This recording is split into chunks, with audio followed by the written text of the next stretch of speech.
Cette année, le budget de la mission culture diminue de 50 millions d'euros. Une fois de plus, la culture est l'une des principales variables d'ajustement du budget. Prenons l'exemple de l'archéologie, il est significatif. Le gouvernement prévoit de limiter drastiquement les exigences pour l'archéologie préventive.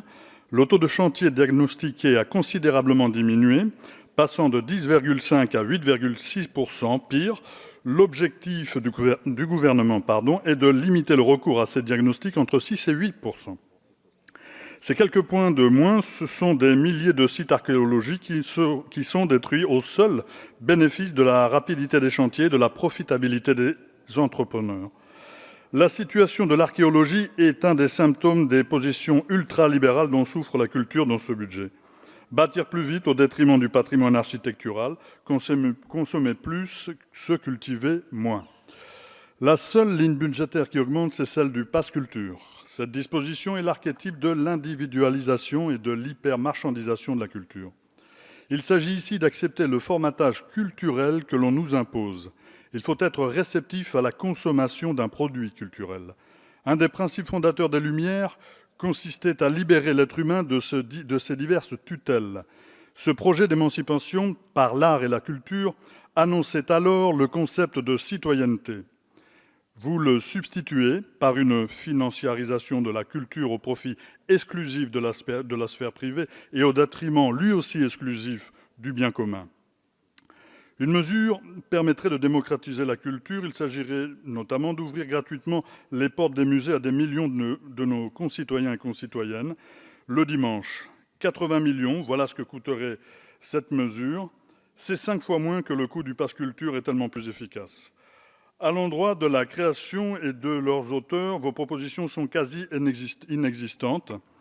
En février, nous proposerons une autre mesure efficace en matière de droit d'auteur. La France insoumise souhaite assurer un véritable statut social aux artistes et créer un fonds d'aide à la création artistique.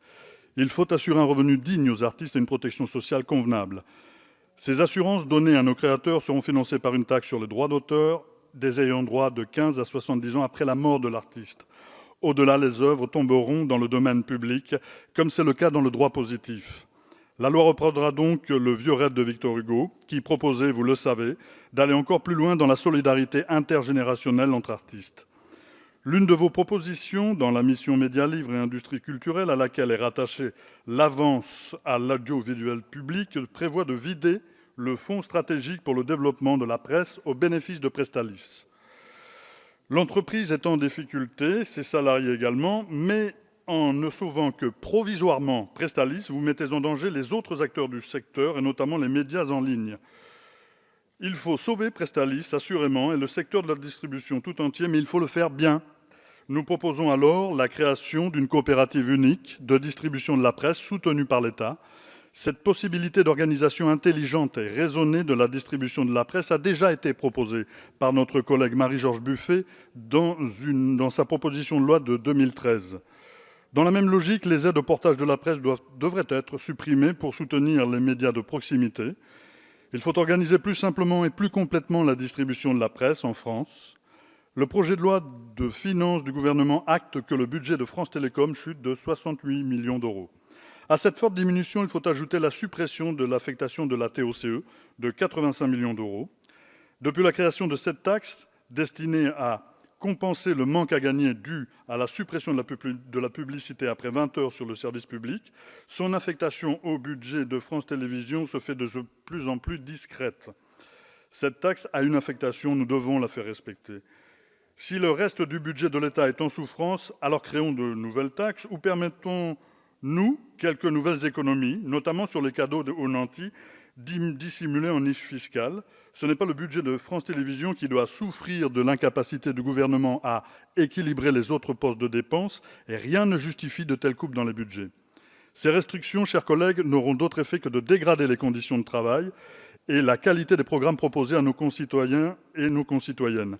Voilà ce que déclarait Victor Hugo dans cette enceinte le 11 novembre 1848. « L'époque où vous êtes est une époque riche et féconde. Ce ne sont pas les intelligences qui manquent, ce ne sont pas les talents, ce ne sont pas les grandes aptitudes. Ce qui manque, c'est l'impulsion sympathique, c'est l'encouragement enthousiaste d'un grand gouvernement. je voterai contre toutes les réductions que je viens de vous signaler et qui amoindriraient l'état utile des lettres, des arts et des sciences. Je ne dirai plus qu'un mot aux honorables auteurs de cette loi, donc Victor Hugo disait du rapport. Vous êtes tombés dans une méprise regrettable. Vous avez cru faire une économie d'argent. C'est une économie de gloire que vous faites. C'était hier, ce pourrait être demain. C'est tellement actuel. Merci. Merci, mon cher collègue.